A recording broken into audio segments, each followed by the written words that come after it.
રાજ્યમાં નકલી સરકારી નોકરી આપી અસલી કૌભાંડનો થયો છે પર્દાફાશ। સરકારી નોકરી આપવાની લાલચ આપીને ઠગાઈ આચરનાર ગેંગને ગીર સોમનાથ લોકલ ક્રાઇમ બ્રાન્ચે પકડી પાડી છે।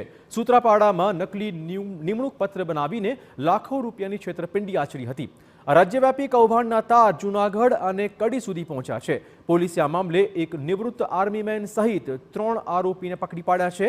આરોપીઓએ તાલાલાના યુવક પાસેથી પૈસા લઈને બિન સચિવાલય ક્લાર્કનો નકલી નિમણૂક પત્ર આપ્યું હતું અને તે નિમણૂક પત્ર જૂનાગઢ કલેક્ટર કચેરી ખાતે ફરજનો હતો, જ્યારે યુવક પત્ર લઈ ફરજ પર હાજર થવા પહોંચ્યો અને સમગ્ર ભાંડો ફૂટી ગયો છે।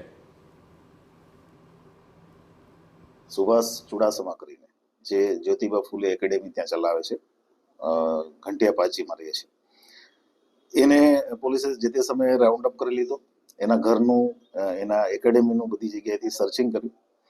એની પાસેથી વિગત મળી જુનાગઢ જિલ્લાનો ચૌહાણ કરીને એક સર્વિસમેન છે, એ જુનાગઢમાં જ રહે છે ને જુનાગઢમાં જ એની ઓફિસ છે।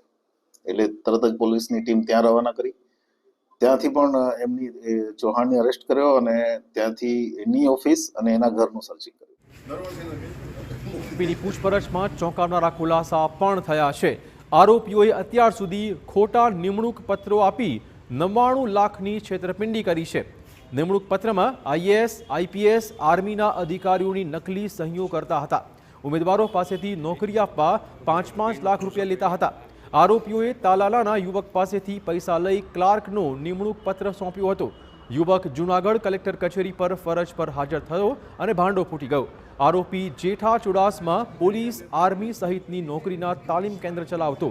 તેના પર અગાઉ જામનગરમાં પણ આર્મીની ભરતીમાં નકલી પત્ર આપ્યાની ફરિયાદ નોંધાઈ ચૂકી છે। તપાસમાં 1 કરોડ સુધીના રોકડ વ્યવહારો મળી આવ્યા છે। પોલીસે નિવૃત્ત આર્મીમેન સહિત ગેંગના 3 શખ્સોની ધરપકડ પણ કરી છે, જેઓની પૂછપરછમાં હજુ નવા ખુલાસા થાય તો નવાઈ નહીં।